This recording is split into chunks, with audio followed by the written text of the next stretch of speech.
I came to an event that you had, and you were kind of in and out, like a big event. You had other people there speaking and stuff, and you got up and did your thing. And I was sitting there beside my wife, and you got up and talked for like 15 minutes. And in 15 minutes, you hit the nail on the head for me, to where skills went out the door. It was, all right, I'm aligned. Mm-hmm. And I looked at my wife, I was like, I'm going to work with this guy. Like, and it's funny because after that, like your story of meeting me, but I just knew because you said something. You were like 100-year impact. And I want to dive into that because that's what makes you different than everyone in the space. And I think that's where we're different, right? It's bigger than Barndo's for us. Sure. It's bigger than Barndo's. I tell people all the time, like, Barndo was a cool product and it was perfect timing in the market. But if we just started this company and we made pies, we would still have the same culture and we'd make some really good pies, right?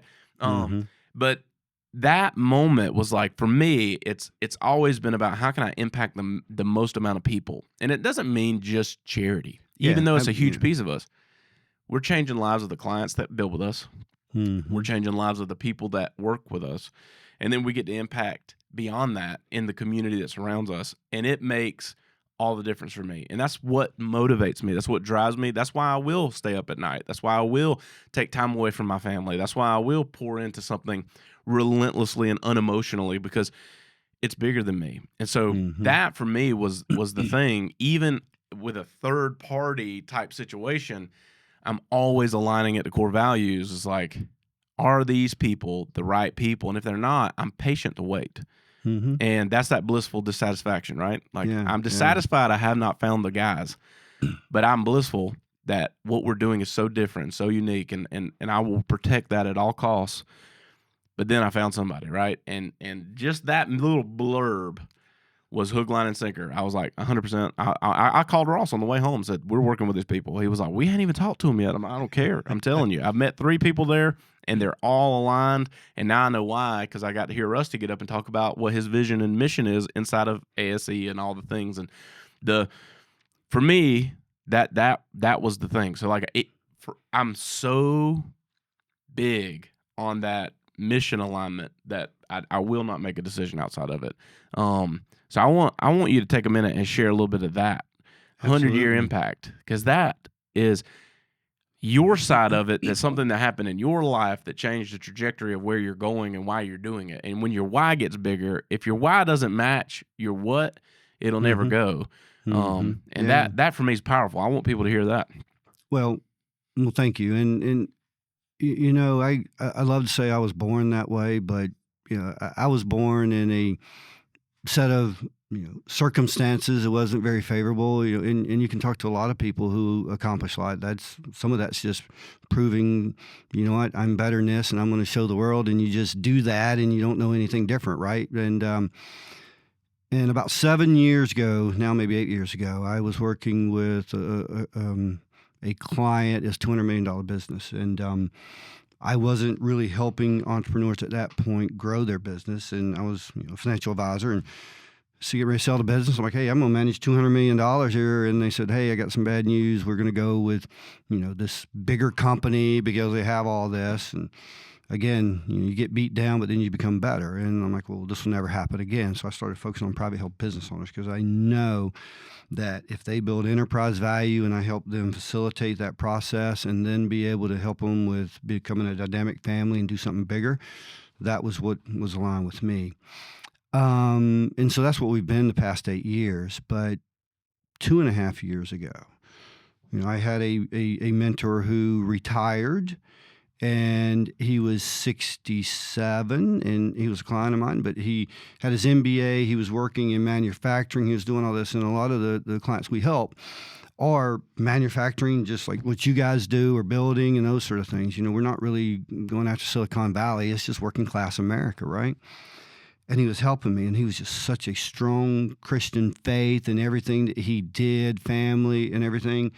And at times I would get upset, and I would drop an F word and, those sort of things. And Rusty, can't you choose a better word than that? And I'm like, his name's Martin. No, Martin, it was appropriate here, right? And he goes, you know what? I'm going to still pray for you, and we're going to work on that. And I'm like, all right. And I saw this great man get ALS.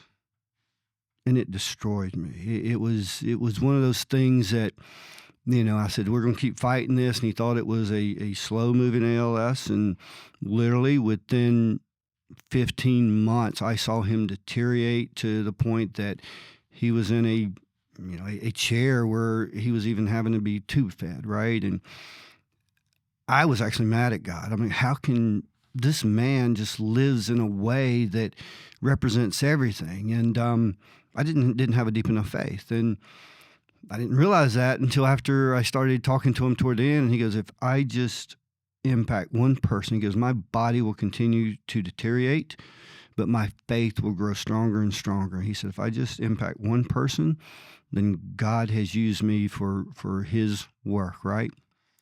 And that moment changed, because in some way I think I was that person, because I didn't have a deep enough faith.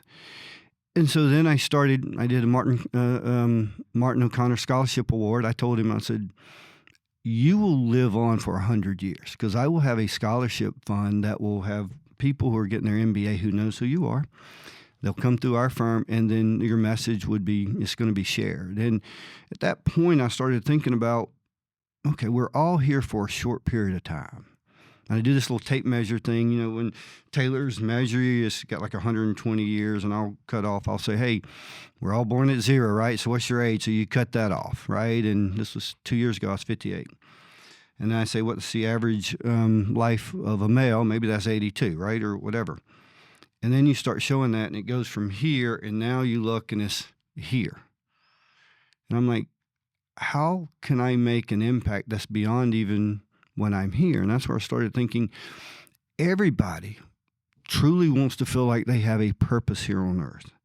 But what is that purpose? Do we slow down enough? Do we think about it? It could be just being the best mom and grandma, or best dad, and those sort of things, but we all have this inner purpose. And so that's when I started really saying, I want to help privately held business owners and families build a 100-year impact. And it doesn't have to be just on the sale of a business. All of your audience, we got here because we had a mom and a dad, right? And if we go back and say they probably had a mom and dad, which they do, and being a little silly here, but then they had a mom and dad, right? And so I started asking my dad, tell me, I know a little bit about my grandfather, but tell me about your grandfather. And he's 87. He starts lighting up, and he starts talking about in the early 1900s, all the stories he told now, right? And now we're in 2025.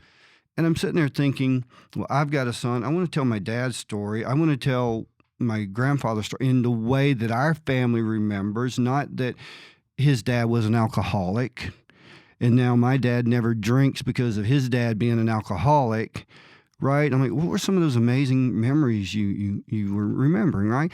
And as I'm sitting here, we all know the world's going to be different 100 years from now. You have kids, I have kids.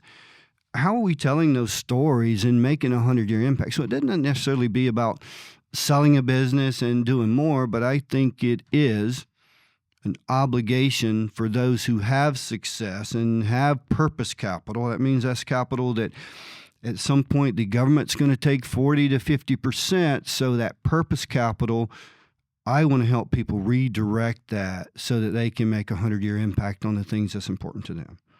So it might have been a little bit longer story for your audience, but it is so meaningful to me and gives me clarity of my purpose and what I want to do. And it makes me feel like a teenager every time I get up, because I want to impact people like you and people who say, yes, I'm doing this, but there's a greater purpose for what I'm doing.